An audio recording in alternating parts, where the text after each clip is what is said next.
बिस्मिल्लाहिर्रहमानिर्रहीम अस्सलाम वालेकुम क्लास जी। तो क्लास उम्मीद है आप सब लोग खैरियत से होंगे जी। तो क्लास इस वीडियो में हम करेंगे जी एक्सरसाइज 1.3 के अपनी न्यू बुक जो 2025 का एडिशन आया उसकी 1.3 का क्वेश्चन नंबर 3 से स्टार्ट करेंगे। इससे प्रीवियस वीडियो में हमने क्वेश्चन नंबर 1 और 2 कर दिया, तो अभी क्वेश्चन नंबर 3 से स्टार्ट करते हैं। क्वेश्चन नंबर 3 में वो कह रहा है rectangles has side of length के एक रेक्टेंगल है, उसकी जो लेंथ वाली साइड है वो है जी 2 + √18 मीटर एंड 5 - 4/2 मीटर जो है ना उसकी दूसरी साइड है।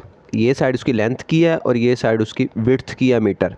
Express the area of rectangle in the form of, एक तो हमने रेक्टेंगल का एरिया बताना है किस फॉर्म में, a + b/2 की फॉर्म में। जिस तरह ऊपर वाले क्वेश्चन में उसने फॉर्म बताई थी ना हमें कि इस फॉर्म में बताना है, इसी तरह आपने आंसर इसी फॉर्म में बताना है, ओवर में नहीं होना चाहिए। Where a and b are integers, A और बी जो है ना वो इंटीजर्स होने चाहिए। तो हमने इस फॉर्म में बताना है उसको आंसर जो अपना a + b/रूट की फॉर्म में। तो बेसिक हमने उसको फाइंड करके देना एरिया ऑफ रेक्टेंगल। दो चीज़ें उसने हमें दे दी हैं, लेंथ भी और विड्थ भी, तो इसको हमने इस्तेमाल करना और अपने फार्मूले यूज़ करने हैं। तो अपने क्वेश्चन की सोल्यूशन की तरफ चलते हैं। ये देखिए, ये मैंने एक एग्जांपल बनाई है रेक्टेंगल की। रेक्टेंगल क्या होती है? जिसकी चारों साइडें बराबर नहीं होती, दो साइडें बड़ी और दो साइडें छोटी होती हैं। ये साइड उसने हमें लेंथ की दे दी 5 + √18 और ये साइड उसने विड्थ की दे दी 5 - 4/√2। तो ये हमारे पास हो गई। उसने हमें क्या दिया जी? लेंथ वो है जी 2 + √18 और फिर उसने दिया है जी विड्थ, सेकंड साइड उसकी जो दी है उसने वो है जी 5 - 4/√2। फाइंड क्या करना है हमने? एरिया ऑफ रेक्टेंगल हमने फाइंड करना है।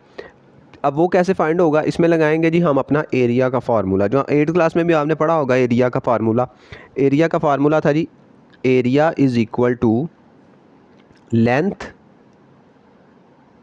मल्टीप्लाई विड्थ, के लेंथ को विड्थ से मल्टीप्लाई कर दें तो हमारे पास एरिया आ जाता है।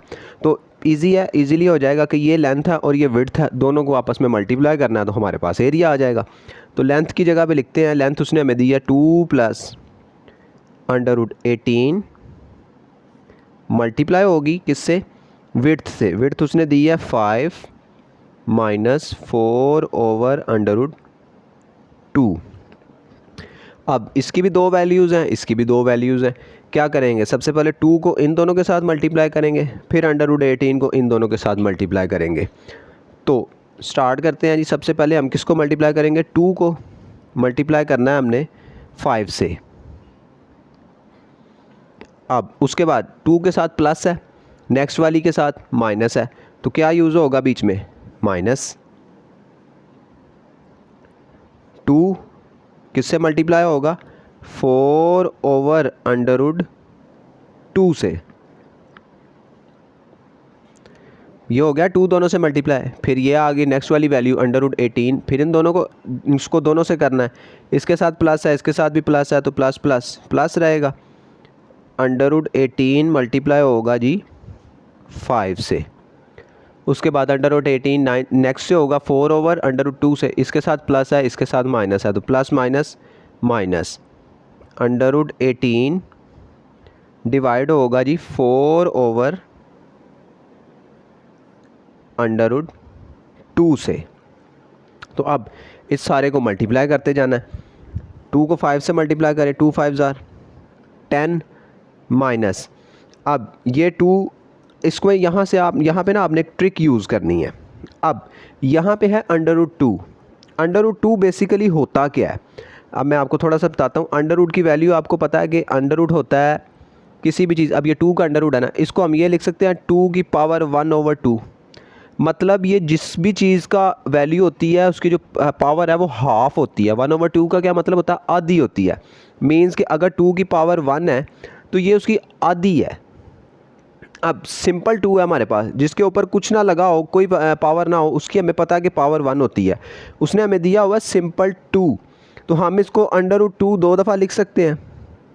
ये भी ये हाफ और ये हाफ, 1 फुल हो गया कि √रूट की जो पावर है वो होती है हाफ, 1/2 आधा होता है किसी भी चीज़ का आधा। तो हम इसको, ये पूरा था, हमने दो हिस्सों में लिख लिया इसको भी √2 लिख लिया, इसको भी √2 लिख लिया, सिंपल 2 का। दोनों की पावर मिलाएं, आधी और आधी 1 बन जाती है। तो हम क्या करेंगे, इस फुल जो 2 लिखा है ना, इसको हम दो हिस्सों में लिख लेंगे। √2 मल्टीप्लाई होगा आपस में ही √2 से। अब अगर इसको जोड़े तो फिर ये वापस 2 ही बन जाता है। उसके बाद ये इससे मल्टीप्लाई हो रहा है 4/√2 से। उसके बाद ये प्लस है, अब ये 5 और √18, ये इसको कुछ नहीं कर सकते तो 5 इधर रह जाएगा और √18 उसके साथ आ जाएगा, माइनस ये √18 है और नीचे है जी 2। ये बेसिकली हो रहा है इसके साथ 4, इसके साथ मल्टीप्लाई हो रहा है, तो हम इसको लिख देते हैं 4/18 डिवाइडेड बाय √2। इसको ऐसे ही लिख देते हैं, बाद में इसको फर्दर आगे सॉल्व करते हैं। अब उसके बाद क्या होगा कि ये √2 इस एक √2 के साथ कट जाएगा। बस ये काम करने के लिए हमने इसको दो हिस्सों में डिवाइड किया, मल्टीप्लाई किया था, दो हिस्सों में किया था कि ताकि नीचे वाला हमारा अंडर कट जाए। तो पीछे हमारे पास क्या बचता है, पीछे हमारे पास बचता है जी 10 माइनस ये वाला √2, उसके साथ हो रहा है 4 मल्टीप्लाई, 4 बाय रह जाएगा 4/2। एक स्टेप में साथ इसको लिख देते हैं, 2 मल्टीप्लाई हो रहा है ना √4 से, 4 बाय रह गया √2। फिर प्लस 5 के साथ 18 है, 18 की फैक्टराइजेशन हो सकती है, इसको छोटा कर सकते हैं। अभी 5 लिखे ऐसे ही, 18 की फैक्टराइजेशन कर लेते हैं, इस तरफ साइड पे कर लेते हैं। 18 की फैक्टराइजेशन होगी जी 2 के साथ कर ले, 2 9 ज़ार 18, फिर 3 3 ज़ार 9 और 3 1 ज़ार 3, मीन्स 3 का स्क्वायर और फिर 2 से मल्टीप्लाई होगा। हम इसको लिख सकते हैं √3 का स्क्वायर मल्टीप्लाई 2 माइनस, इसी तरह इस 18 की भी फैक्टराइजेशन हो जाएगी, ये 4 ऐसे ही। अब इधर अंडर में 18 3 का स्क्वायर मल्टीप्लाई बाय 2, नीचे डिवाइडेड बाय √2 मौजूद है अभी। अब ये होगा जी 10 माइनस 4/2 प्लस, अब ये इसका स्क्वायर √, से कट जाएगा, लेकिन 2 का √, नहीं कटेगा क्योंकि उसके ऊपर स्क्वायर नहीं है। 3 का तो कट गया, अब वो जो 3 रह गया बाकी, 3 5 से मल्टीप्लाई हो रहा है, तो इसको बाहर ले आए, 5 मल्टीप्लाई 3 और 2 के ऊपर √ बाकी है, 3 का कटा है सिर्फ क्योंकि 3 के ऊपर स्क्वायर था। इसी तरह माइनस 4 है, इसका स्क्वायर कट गया 3 का, तो ये 4 मल्टीप्लाई 3 रह गया, √2 ऊपर भी बाकी है, डिवाइडेड बाय नीचे भी √2। अब इनको आपस में मल्टीप्लाई करें बाहर वालों को, 10 माइनस 4/2 प्लस 5 3 ज़ार 15, 15 √2 माइनस 4 3 ज़ार 12, ये √2 इस √2 के साथ कट गया, ओवर में है ना, दोनों आपस में कट गए। अब ये अंडर वाली वैल्यूज़ और ये सिंपल वाली वैल्यूज़, इनको इकट्ठा कर लें। 10 है, 10 के साथ ये -12 को एक तरफ ले आए, -12, उसके बाद माइनस 4/2 और ये प्लस का 15/2। 10 में से 12 माइनस करें, 10 में से 12 माइनस करेंगे तो पीछे आएगा हमारे पास -2, बड़ी रकम के साथ माइनस है तो 2 के साथ माइनस लग जाएगा। अब ये प्लस का 4 और ये माइनस का 4 और ये प्लस का 15, प्लस माइनस माइनस होगा लेकिन साइन प्लस का रहेगा क्योंकि 15 बड़ा है, उसके साथ जो है वो प्लस है, तो इधर लगाएंगे प्लस। 15 में से 4 माइनस करेंगे तो पीछे रह गया 11, √2 उसके साथ ऐसे ही मौजूद है। तो ये हमारा क्वेश्चन कंप्लीट हो गया, फॉर्म भी हमारी पूरी हो गई। अब यहाँ पे देखें, यही उसने फॉर्म बनाने के लिए कहा था, -2 + 11/2, ये a हो गया, ये b हो गया, ये देखें ऊपर उसने इन the form of a + b √2, यही फॉर्म उसने बनाने के लिए कहा था, उसी फॉर्म में आंसर आया है। लेकिन बुक में जो है ना, उसने आंसर इसको पहले लिखा है और उसको बाद में लिखा है। बुक में उसने लिखा है जी 11/2 बाद में -2, ये आंसर लिखा है उसने बुक में।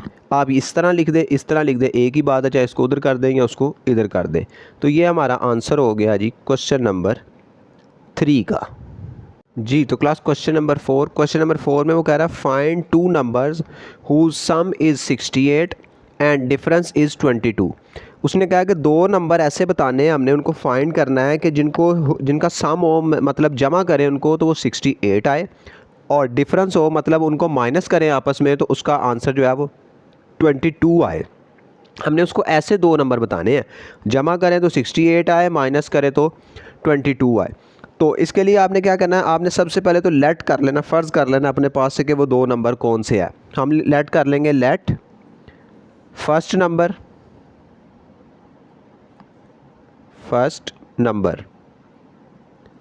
वो है जी x, एक का नाम हमने x रख लिया, और सेकंड नंबर, दूसरा नंबर जो है वो y है। ये हमने अपने पास उनके नाम रख लिए। अब हमने इसकी वैल्यूज़ फाइंड करनी है। अब अकॉर्डिंग टू क्वेश्चन के मुताबिक वो कह रहा है जी, अकॉर्डिंग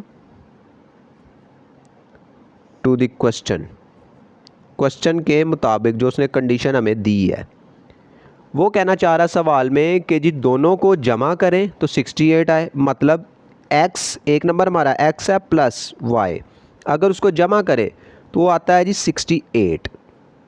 फिर उसने कहा कि उन दोनों को माइनस करें तो 22 आता है, मतलब x माइनस वाई में से को लेस करें x में से तो फिर वो 22 आता है। ठीक है, ये हमारे पास एक बन गई जी इक्वेशन 1 और दूसरी बन गई इक्वेशन 2। ये दो इक्वेशनें बन गई हमारे पास। x प्लस वाई के जमा करें तो 68 आता है, माइनस करें तो 22 आता है। तो ये हमारे पास दो इक्वेशंस बन गई। अब हमने क्या करना है कि इस इक्वेशन में से ना, दोनों में से या तो x को ख़त्म कर देना या y को ख़त्म कर देना, दोनों में से कोई एक काम आप कर लें कि या x ख़त्म हो जाए या y ख़त्म हो जाए। तो अब x ख़त्म करने के लिए हमें क्या करना पड़ेगा कि ये भी प्लस का है, ये भी प्लस का है, माइनस करेंगे तो हमारा साइन चेंज होगा। ये हमने 8th क्लास में पढ़ा था ना कि माइनस करें तो इन दोनों को तो फिर साइन चेंज होते हैं, तो फिर माइनस करेंगे तो साइन चेंज होगा। अभी हम क्या करते हैं कि पहले y ख़त्म कर लेते हैं, क्योंकि ये भी x का, ये प्लस का है, ये माइनस का है, ये इजीली ख़त्म हो जाएगा, हमें साइन चेंज नहीं करने पड़ेंगे। हम क्या करते हैं कि इन दोनों को ऐड करेंगे, ये दोनों ऐड हो जाएंगे और ये दोनों प्लस माइनस की वजह से क्रॉस हो जाएंगे। तो हम इसको लिख देते हैं ऐड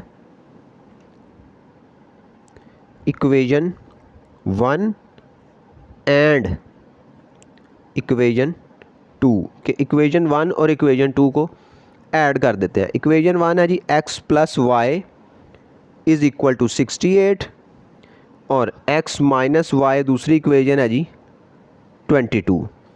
अब इन दोनों को ऐड करें,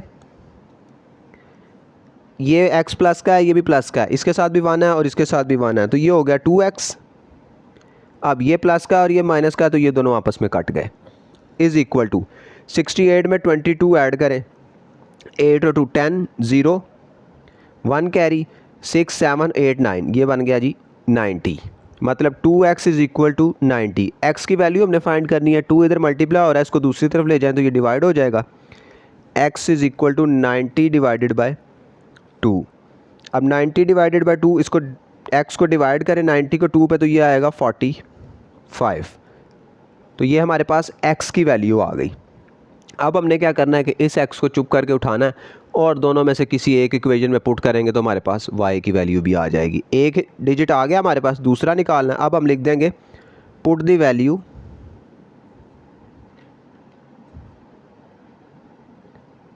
ऑफ x इन इक्वेशन 1 में पुट कर देते हैं।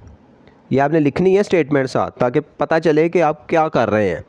अब इक्वेशन 1 क्या है जी हमारे पास, x plus Y is equal to 68, x plus Y is equal to 68। अब x की जगह पे हमने ये 45 पुट कर देना है। x की जगह पे कर देते हैं जी 45 प्लस y ऐसे ही इज़ इक्वल टू 68। अब y चाहिए हमें, ये 45 इधर प्लस हो रहा है, इस तरफ ले जाएं तो ये इसमें से माइनस हो जाएगा। y is equal to 68 minus 45। अब 68 में से 45 माइनस करें तो वो आ जाता है जी y इज़ इक्वल टू 23। तो एक डिजिट हमारे पास ये हो गया और एक डिजिट ये हो गया, ये x है और ये y है। इन दोनों को ऐड करें तो 68 आ जाएगा, लेस करेंगे तो 22 आ जाएगा। चेक करके देख लें आप। तो ये हमारे पास एक डिजिट हो गया जी 45 और दूसरा डिजिट हो गया 23।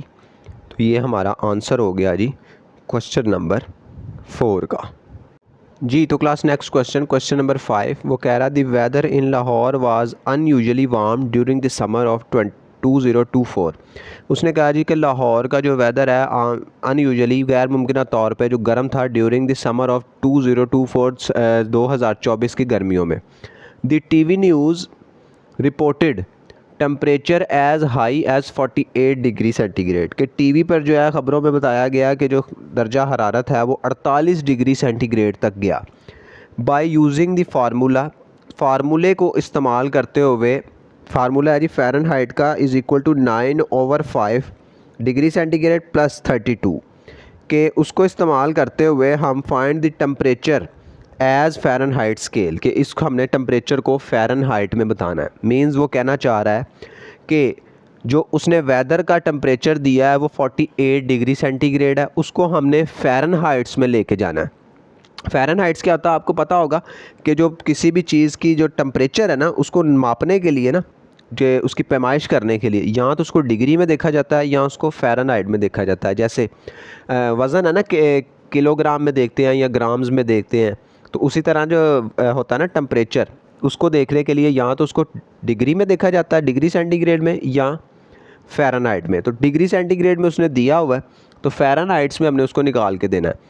तो फार्मूला इसका यही होता है, फार्मूला ये होता है जी 9/5 डिग्री सेंटीग्रेड प्लस 32। इस फार्मूले को इस्तेमाल करते हुए हमने टेम्परेचर के डिग्री को फ़ारेनहाइट्स में तब्दील कर देना है। तो सॉल्व करते हैं, आसान सा सवाल है। इसमें सबसे पहले तो उसने हमें कहा है जी टेम्परेचर उसने दिया है जी हमें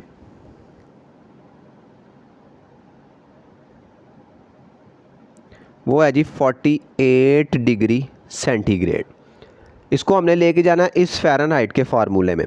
फ़ारेनहाइट का फार्मूला है जी is equal to 9/5 degree centigrade plus 32।